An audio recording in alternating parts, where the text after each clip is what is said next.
This video provides a case digest of Land Bank of the Philippines versus Tayko, promulgated on March 29, 2023. It explores the Supreme Court's ruling regarding just compensation, valuation standards, and legal interest within the context of agrarian reform law.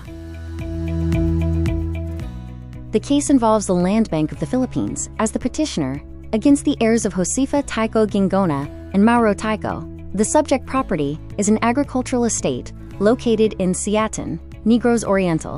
In 1995, the landowners offered their property under the Comprehensive Agrarian Reform Program.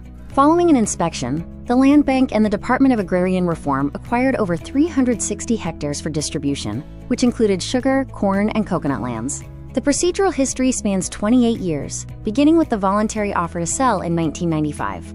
After title transfer in 2003, multiple adjustments to valuation were made by various forums, culminating in the Supreme Court's 2023 decision ordering a full remand. Valuation figures fluctuated significantly across different forums, from the initial deposit of 32.8 million pesos in 2003 to the high of 143.7 million pesos set by the RTCSAC. The Supreme Court eventually mandated strict adherence to statutory formulas. The core legal issues addressed by the Supreme Court include the governing formula for valuation, determining the exact, quote, time of taking for the land, and the correct legal interest rate applied to any unpaid balance of just compensation. The court reaffirmed that the time of taking occurs when the state deprives the owner of the normal use and enjoyment of their property.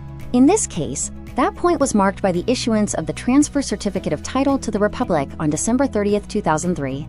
For legal interest, the court applied a rate of 12% per annum from the date of taking until June 30, 2013, followed by 6% per annum until full satisfaction of the compensation, in accordance with established jurisprudence. The Supreme Court issued mandatory remand guidelines, requiring strict statutory adherence to Section 17 of RA 6657. It also mandated the use of 2003-2004 production data and prohibited the application of PD-27 formulas to this acquisition.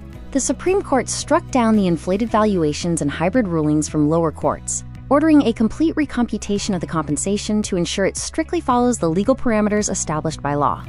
In summary, the key principles reinforced include the requirement that compensation be a real and fair equivalent, the obligation to follow mandatory statutory formulas, and the duty to ensure prompt payment to avoid legal interest penalties. Thank you for reviewing this case digest of Land Bank versus Tayko. This concludes the lecture series on Supreme Court decisions related to agrarian reform law. The images used in this video were sourced from various publicly available archives and databases, including Wikimedia Commons, Scribd, and other professional repositories.